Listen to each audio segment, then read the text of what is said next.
Halo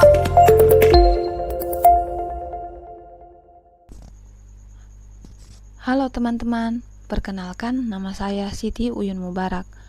Kali ini saya akan menjelaskan sebuah proyek tentang asuransi kesehatan. Nah, outline yang akan kita bahas ke depan, yang pertama adalah introduction, kedua dataset, descriptive statistic analysis, categorical variable analysis, continuous variable analysis, variable correlation, hypothesis testing, dan juga conclusion. Yang pertama, introduction. Asuransi kesehatan ini adalah salah satu hal yang patut diperhatikan karena bersangkutan dengan kebutuhan perencanaan masa depan. Pengguna asuransi kesehatan diwajibkan untuk membayar besaran uang secara rutin atau disebut premi kepada pihak perusahaan asuransi. Premi tersebut diolah oleh perusahaan asuransi untuk membayarkan tagihan kesehatan pengguna yang tertanggung. Nah, penentuan nilai premi ini yang menjadi tantangan tersendiri bagi pihak asuransi karena mengingat ada banyak sekali faktor yang mempengaruhi dan meningkatkan profil resiko pengguna. Dataset pada proyek ini memiliki age, sex, BMI, children, smoker, region, dan juga charge. Pada descriptive statistic analysis, pertama, kita cari tahu terlebih dahulu, kira-kira berapa sih rata-rata umur dari data asuransi kesehatan. Nah, di sini saya melakukan proses perhitungan menggunakan Python, dan ternyata hasil yang didapatkan rata-rata umur data dari asuransi kesehatan yaitu 39 tahun. Kemudian, untuk rata-rata nilai BMI dari yang merokok adalah 30,7. Selanjutnya, variansi dari data tagihan perokok dan non-perokok tidak sama. Kita bisa melihat hasilnya di presentasi berikut. Kemudian, untuk rata-rata umur perempuan dan laki-laki yang merokok tidak sama. Kita bisa lihat bahwa rata-rata umur perempuan yang merokok adalah 39 tahun, sedangkan untuk rata-rata umur laki-laki yang merokok adalah 38 tahun. Selanjutnya, rata-rata tagihan kesehatan perokok adalah sebesar $32.050 dan rata-rata tagihan kesehatan non-perokok adalah $8.434. Kita bisa lihat ya teman-teman bahwa tagihan kesehatan perokok lebih tinggi dibandingkan non-perokok. Selanjutnya, rata-rata tagihan kesehatan perokok yang memiliki BMI di atas 25 dan non-perokok yang memiliki BMI di atas 25. Di sini hasil yang didapatkan ternyata untuk rata-rata tagihan kesehatan perokok yang BMI-nya di atas 25 lebih tinggi dibandingkan dengan non-perokok yang BMI-nya di atas 25. Selanjutnya, bagaimana dengan BMI laki-laki dan juga BMI perempuan? Hasil yang didapatkan ternyata seorang laki-laki memiliki BMI lebih tinggi daripada seorang perempuan. Kemudian bagaimana dengan maksimum BMI perokok dan juga non-perokok? Ternyata seorang non-perokok memiliki BMI yang lebih tinggi dibandingkan perokok. Nah, dari hasil yang kita dapatkan tadi, kita dapat melakukan analisis bahwa dataset yang kita gunakan tadi diambil dari 1.338 orang yang memiliki rata-rata umur 39 tahun. Rata-rata nilai BMI yang merokok adalah 31. Ini menunjukkan bahwa rata-rata orang yang merokok memiliki BMI overweight, bahkan mendekati obesity, di mana nilai tersebut jauh dari rentang normal yaitu 19-25. Selanjutnya, sebaran tagihan kesehatan antara perokok dan non-perokok tidaklah sama, di mana sebaran tagihan perokok ternyata lebih besar daripada non-perokok. Selanjutnya, kedua sebaran tersebut memiliki varian yang besar. Hal ini menunjukkan bahwa angka-angka yang ada di dalam tagihan kesehatan, baik perokok maupun non-perokok, jauh dari rata-rata. Kemudian hasil analisis ketiga kita bisa dapatkan bahwa Rata-rata umur perempuan dan laki-laki yang merokok tidak sama, tetapi rata-rata dari keduanya tidak jauh berbeda karena hanya memiliki selisih 1 tahun. Kemudian, analisis selanjutnya kita bisa dapatkan bahwa rata-rata tagihan kesehatan bagi perokok lebih tinggi dibandingkan dengan non-perokok. Lalu, seorang laki-laki yang memiliki BMI ternyata lebih tinggi dibandingkan seorang perempuan. Kemudian selanjutnya, seorang perokok memiliki maksimum BMI 52,58, sedangkan yang non-perokok memiliki maksimum BMI 53,13. Ini menunjukkan seorang non-perokok memiliki BMI lebih tinggi daripada perokok. Selanjutnya, categorical variable analysis. Di sini kita bisa lihat bahwa tagihan perempuan sebesar 63.770 dan tagihan laki-laki sebesar 62.552. Kemudian untuk proporsi data banyaknya orang di setiap region, ternyata region Northeast, Northwest, dan Southwest memiliki proporsi data banyak orang yang sama, sedangkan untuk proporsi Southeast berbeda. Lalu proporsi perokok dan non-perokok, ternyata proporsi non-perokok lebih tinggi dibandingkan dengan perokok. Kemudian kita mencari tahu bagaimana peluang seseorang adalah perempuan diketahui dia adalah perokok. Hasil yang didapatkan adalah sebesar 0,41, sedangkan untuk peluang seseorang adalah laki-laki diketahui dia adalah perokok sebesar 0,58. Untuk bentuk distribusi tagihan dari setiap region, kita bisa lihat pada gambar berikut. Di sini terdapat Southeast, Southwest, Northeast, dan Northwest. Untuk membandingkan atau lebih jelasnya dari bentuk distribusi tagihan dari setiap region, kita bisa lihat pada gambar berikut. Nah, hasil yang didapatkan tadi kita bisa menganalisa bahwa perempuan memiliki tagihan kesehatan paling tinggi dibandingkan laki-laki.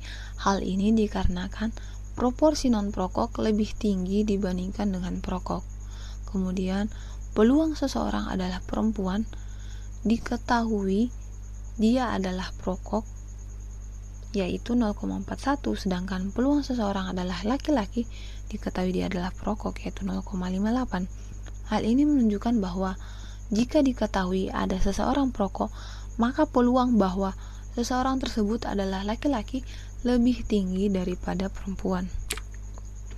Kemudian kita lanjut ke continuous variable analysis. Bagaimana dengan peluang BMI di atas 30 yang mendapat tagihan kesehatan di atas 30.000? Ternyata peluangnya sebesar 0,23.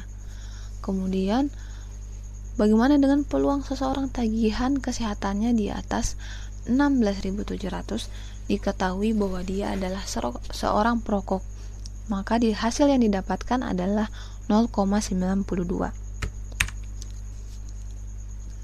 Kemudian kita mencari tahu bagaimana BMI terhadap tagihan kesehatan. Mana yang mungkin lebih terjadi? Apakah seseorang dengan BMI di atas 25 mendapatkan tagihan kesehatan di atas 16.700 atau seseorang dengan BMI di bawah 25 mendapatkan tagihan kesehatan di atas 16.700? Hasilnya ternyata lebih mungkin terjadi seseorang dengan BMI di atas 25 mendapatkan tagihan kesehatan di atas 16.700. Kemudian BMI versus perokok. Mana yang lebih mungkin terjadi? Seorang perokok dengan BMI di atas 25 akan mendapatkan tagihan kesehatan di atas 16.700 atau seseorang non-perokok dengan BMI di atas 25 mendapatkan tagihan kesehatan di atas 16.700. Hasilnya ternyata bahwa lebih mungkin terjadi seorang perokok dengan BMI di atas 25 mendapatkan tagihan kesehatan di atas 16.700. Dari hasil perhitungan yang didapatkan tadi, kita dapat menganalisa bahwa peluang seseorang tagihan kesehatannya di atas 16.700 diketahui bahwa dia adalah seorang perokok adalah 0,92. Di sini kita bisa lihat bahwa peluangnya sangat besar sekali. Kemudian analisis yang kedua, kita bisa mengetahui bahwa ternyata lebih mungkin terjadi seorang perokok dengan BMI di atas 25 mendapatkan tagihan kesehatan di atas 16.700 daripada seorang non-perokok dengan BMI di atas 25. Kemudian variabel correlation. Nah, kita bisa lihat korelasi apa saja yang berkaitan dengan tagihan kesehatan. Di antara kondisi-kondisi yang ada, korelasi paling kuat terjadi antara tagihan kesehatan dengan perokok. Di sini hampir mendekati 1 ya, teman-teman. Kemudian untuk umur memiliki korelasi yang positif terhadap tagihan kesehatan walaupun tergolong rendah, di mana semakin tua maka tagihan kesehatan juga akan semakin tinggi. Kemudian BMI memiliki korelasi yang positif walaupun tergolong rendah juga ya terhadap tagihan kesehatan. Lalu korelasi selanjutnya, umur memiliki korelasi positif walaupun tergolong sangat rendah terhadap BMI, di mana semakin tua maka BMI akan semakin tinggi. Untuk selanjutnya kita bisa melihat bahwa ternyata BMI tidak memiliki korelasi sama sekali dengan perokok. Selanjutnya, hipotesis testing. Apakah tagihan kesehatan perokok lebih tinggi daripada tagihan kesehatan non-perokok? Di sini kita bisa lihat nilai p-value yang didapatkannya seperti pada gambar berikut. Karena kurang dari alfa, maka di sini kita akan menolak klaim H0 atau hipotesis awal karena belum ada cukup bukti statistik untuk membuktikan klaim tersebut. Jadi dapat disimpulkan bahwa benar tagihan kesehatan perokok lebih tinggi daripada tagihan kesehatan non-perokok. Selanjutnya, kita akan melakukan hipotesis testing pada tagihan kesehatan dengan BMI di atas 25 lebih tinggi daripada tagihan kesehatan dengan BMI di bawah 25. Di sini kita bisa lihat nilai p-value yang didapatkan. Karena kurang dari alfa, nilai alfa adalah sebesar 0,05, maka kita akan menolak klaim hipotesis awal karena belum ada cukup bukti statistik untuk membuktikannya. Jadi kita dapat menyimpulkan bahwa tagihan kesehatan dengan BMI di atas 25 lebih tinggi daripada tagihan kesehatan dengan BMI di bawah 25. Selanjutnya, hipotesis testing terhadap BMI laki-laki dan perempuan berbeda. Untuk nilai p-value-nya yang didapatkan adalah 0,089. Karena lebih dari alfa, maka kita gagal tolak klaim H0 karena adanya bukti statistik yang cukup untuk membuktikan klaim tersebut. Jadi bisa disimpulkan bahwa BMI dari laki-laki dan perempuan itu adalah sama ataupun tidak berbeda. Kemudian, bagaimana dengan hipotesis testing proporsi perokok berbeda di tiap region? Di sini kita bisa lihat bahwa nilai p-value-nya adalah sebesar 0,061. Karena lebih dari alfa, maka kita gagal tolak klaim hipotesis 0 karena bukti statistiknya sudah cukup untuk membuktikan klaim tersebut. Jadi, dapat disimpulkan bahwa proporsi perokok sama di tiap region. Nah, hasil-hasil yang tadi kita bisa dapat ambil kesimpulan bahwa ternyata biaya tagihan kesehatan sangat dipengaruhi apakah seseorang tersebut merupakan perokok atau non-perokok. Seperti analisa yang telah kita lakukan bahwa perokok pada umumnya memiliki tagihan kesehatan yang lebih tinggi. Selain itu, tagihan kesehatan juga dipengaruhi oleh faktor lain seperti umur, di mana semakin tua seseorang maka akan semakin tinggi juga tagihan kesehatannya. Atau faktor BMI yang berada di atas 25, baik itu untuk perempuan atau laki-laki, maka tagihan kesehatannya juga akan tinggi. Hal ini dikarenakan BMI pada laki-laki dan perempuan juga sama.